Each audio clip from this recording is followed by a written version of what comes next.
Hello everyone, welcome back to part 2 of the cold stratification seed sowing method. This is an indoor method, so we're going to be using a refrigerator. You can use a mini fridge, but it has to be kind of at those normal fridge temperatures of 30 to 40 degrees Fahrenheit. You don't want it below freezing. Even like those lower 30s aren't preferable. You kind of want like that 36 to 40 degree range.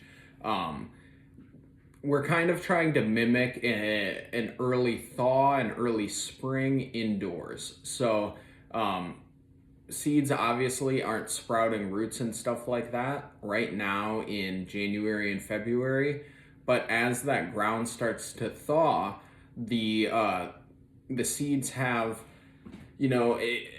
an evolved mechanism to start growing when they feel that the environment around them is suitable for life. So we're trying to mimic that cold period of time where it kind of sets the countdown on their internal clock of growth. A fridge is a great place to do that. So we're going to set up the little experiment here right now. I'll just set up a couple trials.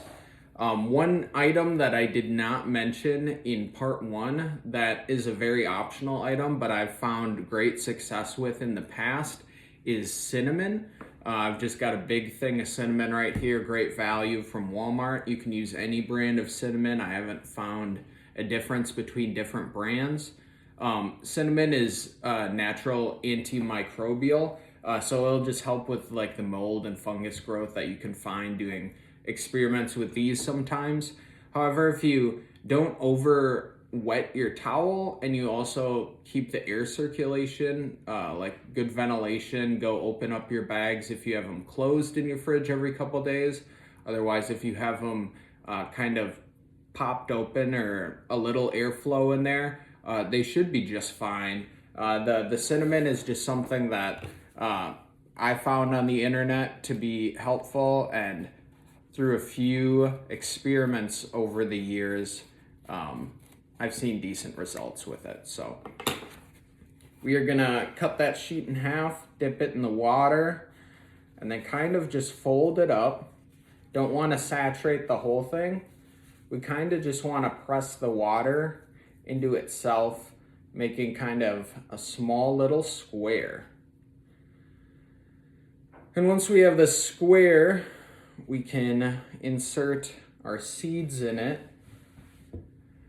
I'm gonna put the cinnamon on first. We'll make a little bit of a mess here, but messy projects are usually good projects. So, all right, we've got our little bit of sprinkle of cinnamon on there. We'll take our 2 nectarine seeds. Good to say that out loud, nectarine seeds, just so we have it in our mind and we label it correctly. We'll put those in there. We'll fold it just so they're getting minimal amounts of light. And you can also stick this little baggie inside of a paper bag or something like that, just to really mimic that lack of light from the soil cover. All right. I'm gonna fold it one more time actually, and then we'll place it in our little baggie right here. I keep mine open, and then I have some labels right here. This one is labeled NECT for nectarine. I'll throw that on there, and then I also have a label for today's date. Kind of what I talked about in the first video, different seeds have different stratification times. Usually I have a schedule on my phone regarding all the seeds I have stratifying, and have reminders on my phone, so I'll get notified, hey, go check the fridge today for this specific seed. You'll kind of just have to figure out the best method that works for you and your organization skills and things like that. For me, this is what works best, but I've seen people who